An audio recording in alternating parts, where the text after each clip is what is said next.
Ukraine ক্ষমা চাওয়ার পর ইরান তাকে ছেড়েছে। এমন একটা অবস্থা তৈরি হয়েছিল, কাস্পিয়ান সাগরে ইরানের জাহাজে হামলার পর ইরান 3টি অবস্থানে আক্রমণের পরিকল্পনা করে।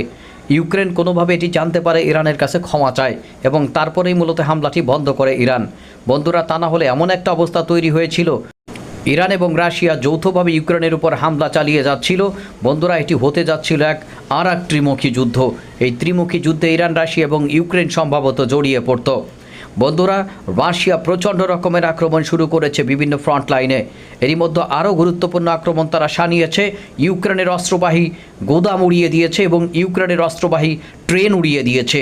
এই ট্রেন উড়িয়ে দেওয়ার মাধ্যমে মূলত তারা এটি নিষ্পত্তি করতে চায় বা স্পষ্ট করতে চায় যে রাশিয়ার অভ্যন্তরে মূলত হামলা পরিচালনা করতে প্রান্তিক পর্যায়ে তাদের যে অস্ত্র পরিবহন ব্যবস্থা সেটির উপরে আক্রমণ শুরু করেছে রাশিয়ান বাহিনী। ভিডিওর শেষ দিকে দুর্দান্তভাবে এটি বলেছি, কাস্পিয়ান সাগর, ইরান এবং রাশিয়ার মধ্যে যে রুটটি, সেটিতে হামলা চালানোর মাধ্যমে আসলে কোন ধরনের বিপদে পড়েছিল ইউক্রেন, সেটিও আপনাদের সামনে ব্যাখ্যা করার চেষ্টা করব। পুরো ব্যাপারটি জানতে চাইলে ভিডিওর শেষ পর্যন্ত আমাদের সাথে থাকুন, একটুও না টেনে। বন্ধুরা, তাহলে চলুন শুরু করা যাক।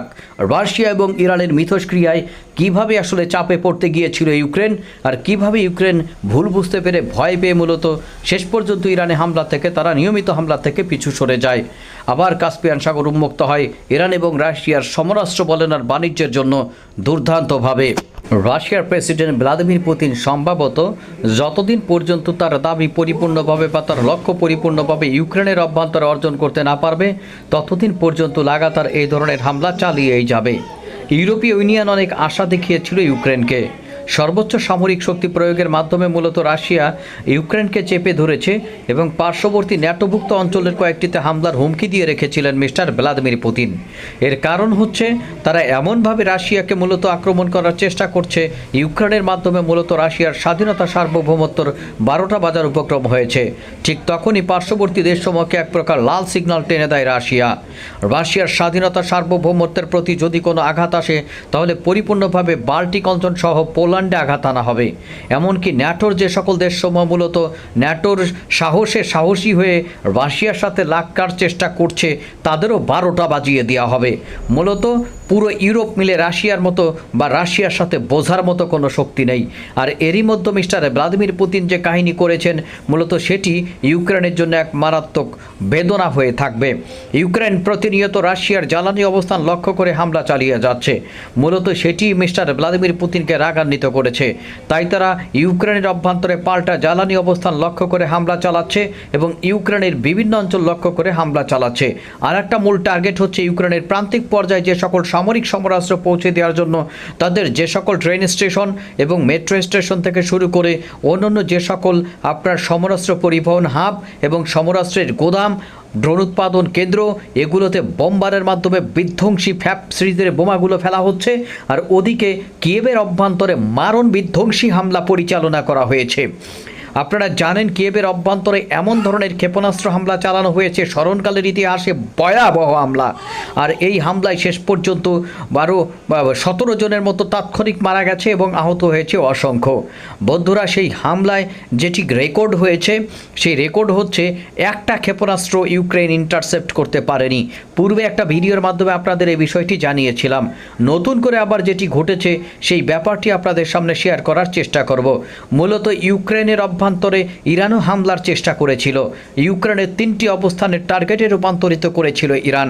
বন্ধুরা, কাস্পিয়ান সাগরে রাশিয়া এবং ইরানের মধ্যে চলাচলকারী একটি বাণিজ্যিক জাহাজে আঘাত করার পর ইউক্রেনের অভ্যন্তরে হামলার পরিকল্পনা করে ইরান। পরবর্তীতে বিভিন্ন লাইনের মাধ্যমে ইরানের কাছে ক্ষমা প্রার্থনা করে ইউক্রেন এবং সেই ক্ষমা চাওয়ার পরই মূলত ইরান ইউক্রেনের অভ্যন্তরে 3টি অবস্থান টার্গেট করে বা লক্ষ্য করে হামলা পরিচালনা বন্ধ করে। না হলে কোথায় কোথায় হামলা চালানো হতো এখনও পর্যন্ত স্পষ্ট করেনি ইরান। সুতরাং ইরান এই ব্যাপারটি স্পষ্ট করে দিয়েছে যে ইউক্রেন যদি কাস্পিয়ান সাগরে মার্কিন এবং অন্যদের সহায়তায় বা মার্কিন এবং ইসরায়েলের হুকুমে রাশিয়া এবং ইরানের বাণিজ্যিক রুটে হামলা করে, তাহলে সম্ভবত ইউক্রেনের জীবনকে সালাফালা করে দেওয়া হবে এবং রাশিয়া ইরান যৌথভাবে ইউক্রেন আক্রমণ করবে। রাশিয়া তো এখন ইরানের অভ্যন্তরে থেকে সহায়তা নিয়ে বা তাদের আত্মঘাতী ড্রোনের সাহায্যে ইউক্রেনের অভ্যন্তরে প্রতিনিয়ত হামলা চালিয়েই যাচ্ছে। বন্ধুরা, কাস্পিয়ান সাগর হচ্ছে ইরান ইরান এবং রাশিয়ার মধ্যে একটি গুরুত্বপূর্ণ বাণিজ্যিক রুট। এই বাণিজ্যিক রুটে আমেরিকা এবং ইসরায়েল থেকে শুরু করে ইউক্রেন মনে করে এখানে অস্ত্র বাণিজ্য হয় বা অস্ত্রের চালান হয়। অর্থাৎ ইউক্রেন হামলা পরিচালনা করার জন্য যে সকল আত্মঘাতী ড্রোন এবং সমরাস্ত্র বা মধ্যম পাল্লার ক্ষেপণাস্ত্রের প্রয়োজন হয়, রাশিয়া এই কাস্পিয়ান সাগরের মতো জাহাজের মাধ্যমে ইরান থেকে নিয়ে আসে। আবার ইরানের হাই সফিস্টিকেটেড যে সকল ক্ষেপণাস্ত্র প্রযুক্তি এবং অন্য বিষয়গুলো বা আপনার বিভিন্ন ধরনের অস্ত্রের প্রয়োজন হয়, সেটাও মূলত কাস্পিয়ান সাগর থেকে নিয়ে আসে। মূলত ইরান এবং রাশিয়ার মধ্যে একটি সরাসরি কানেক্টিভিটি তৈরি করেছে এই কাস্পিয়ান সাগর, এবং এখানে মার্কিন যুক্তরাষ্ট্র এবং অন্য দেশগুলোর নজরদারির সম্ভাবনা খুবই কম এবং অত্যন্ত কঠিন। মূলত ইউক্রেন সেখানে নজরদারির মাধ্যমে রাশিয়া এবং ইরানের মধ্যে চলাচলকারী বাণিজ্যিক সামরিক যে জাহাজই বলেন না কেন, তারা মূলত কৌশলগত একটি যোগাযোগ ব্যবস্থা চালু রেখেছে এর মাধ্যমে। আর এর মাধ্যমে ঘটছে কি, মূল কাহিনী যেটা ঘটছে সেটি হচ্ছে আমেরিকার সমুদ্র অবরোধ মোটামুটি 80% বিফল হয়ে যাচ্ছে এই সকল যোগাযোগ ব্যবস্থার মাধ্যমে। অর্থাৎ ইরান শুধু সমুদ্র দ্বারা বেষ্টিত কান্ট্রি নয়, ভেনেজুয়েলার মতো ইরানের স্থল সীমান্ত রয়েছে। বন্ধুরা, 60টি দেশের সাথে ইরানের স্থল সীমান্ত রয়েছে প্রায় 5894 কিলোমিটার। ইরানের যে সকল দেশের সাথে স্থল সীমান্ত রয়েছে সেখান দিয়ে মূলত তাদের বাণিজ্য খুব ভালোভাবে চলতে পারে। তারপরে একটি সমুদ্র বাণিজ্যের সুবিধা রয়েছে। অবশ্য দীর্ঘমেয়াদে এটি বন্ধ থাকলে ইরানের ক্ষতি হতে পারে, তবে মাত্র কয়েক মাস বা কয়েক বছর ইরান খুব ভালোভাবেই তারাই নিষেধাজ্ঞা সামাল দিতে পারবে।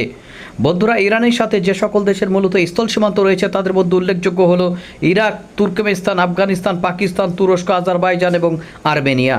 এবং এদের মধ্যে সবচেয়ে বড় সীমান্তটি রয়েছে মূলত ইরাকের সাথে। যাই হোক, যেটি বলছিলাম, তারপরেও কাস্পিয়ান সাগর দিয়ে তারা রাশিয়ার সাথে গুরুত্বপূর্ণ যোগাযোগ রক্ষা করে থাকে।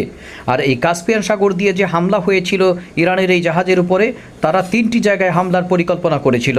পরবর্তীতে জানতে পেরে ইউক্রেন ইরানের কাছে ক্ষমা চায় এবং তারপরেই মূলত তাদেরকে এই হামলা স্থগিতের ব্যাপারে জানানো হয়। তা না হলে রাশিয়া তো চালাচ্ছে এই হামলা ইউক্রেনের উপরে, তখন ইরানও ঘাপান মারত। অর্থাৎ রাশিয়া এবং ইরান মিলিতভাবে ইউক্রেনের উপর আক্রমণ পরিচালনা করতে বলে মনে করা হচ্ছে। বন্ধুরা, তারপরও রাশিয়া গুরুত্বপূর্ণ কয়েকটা অবস্থানে হামলা চালিয়ে বিধ্বংসী আক্রমণ পরিচালনা করার মাধ্যমে কয়েকটি অস্ত্রবাহী ট্রেন লাইনকেও ডিস্ট্রয় করে দিয়েছে। এই অস্ত্রবাহী ট্রেনগুলোকে ডিস্ট্রয় করে দেওয়ার সেই ব্যাপারগুলো আপনাদের সামনে বলবো, আশা করি শেষ পর্যন্ত আমাদের সাথে থাকবেন। যাই হোক, গতানুগতিকভাবে ইরান এবং রাশিয়ার সম্পর্ককে চাপে ফেলা অত্যন্ত কঠিন। বন্ধুরা, এবার আসি রাশিয়া কিভাবে ইউক্রেনের অভ্যন্তরে তাদের ট্রেন লাইন উড়িয়ে দিল বা ট্রেন উড়িয়ে দিল। রাশিয়া দাবি করেছে যে তারা দিনিপ্রো প্রভোক্সার অঞ্চলে ইউক্রেনের একটি সামরিক ট্রেনে আঘাত এনেছে। এই হামলায় প্রথমে একটি গেরান ড্রোন ব্যবহার করা হয়, ট্রেনটির ইঞ্জিন অচল করে দেওয়া হয়। এরপর একটি স্কান্দার মিসাইলের মাধ্যমে লক্ষ্যবস্তুতে আঘাত করা হয়। দিনিপ্রো, পালবোরদ, ক্রিবরি এবং এই এলাকাগুলোতে চলমান যে অভিযান রয়েছে সেই পুরো এলাকা জুড়ে রাশিয়ার এই চলমান ব্যাপক ড্রোন অভিযানের মধ্যেই এই হামলার ঘটনাটি ঘটল। ইউক্রেনীয় কর্তৃপক্ষ জানিয়েছে যে এইসব হামলায় আবাসিক ভবন, যানবাহন এবং বেসামরিক অবকাঠামোর ক্ষয়ক্ষতি হয়েছে এবং বেশ কয়েকজন আহত হয়েছে। পুরো ব্যাপারটি আসলে রাশিয়ার জন্য একটি কঠিন সময় হলেও মূলত ইউক্রেনের সময়কে আরও কঠিন করে দেওয়ার জন্য মূলত বিধ্বংসী আক্রমণ পরিচালনার মাধ্যমে মিস্টার ভ্লাদিমির পুতিন ইউক্রেনকে ছিন্ন বিচ্ছিন্ন করে দিতে চাইছেন। মধ্যপ্রাচ্যের যুদ্ধের তো মাঝে মধ্যে একটু বিরতি হয়, মাঝে মধ্যে যুদ্ধটি বন্ধ হওয়ার জন্য বিভিন্ন পক্ষের মধ্যে আলোচনা চলে, কিন্তু ইউক্রেন রাশিয়ার যুদ্ধের তো কোনো পরিসীমা নাই। মিস্টার ভ্লাদিমির পুতিন কতদূর পর্যন্ত দখল করার পর খাদ্য দেবেন সেটিও স্পষ্ট নয়। বন্ধুরা, প্রচুর পরিমাণে জায়গা দখলের পর এখন আরোই কিয়েভের অভ্যন্তরে বা ইউক্রেনের অভ্যন্তরে ঢোকার জন্য প্রতিনিয়ত আক্রমণ করেই যাচ্ছেন। শেষ পর্যন্ত তিনি কি ইউক্রেন নামক রাষ্ট্রটি সাস্টেইন করতে দেবেন, নাকি পুরো রাষ্ট্র গিলে খাওয়ার অভিপ্রায় রয়েছে মিস্টার ভ্লাদিমির পুতিন এবং তার অন্যতম নিরাপত্তা পরিদর্শের প্রধান উপদেষ্টা মিস্টার দিমিত্রি মেদভেদের। আমার কাছে মাঝে মধ্যে মনে হয় মিস্টার ভ্লাদিমির পুতিনের চেয়ে মিস্টার দিমিত্রি মেদভেদের ইউক্রেনের প্রতি জিঘাংসার মাত্রা আরও বেশি। বন্ধুরা, এই ধরনের ভিডিও পেতে চাইলে আমাদের সাথেই থাকুন। ধন্যবাদ সকলকে।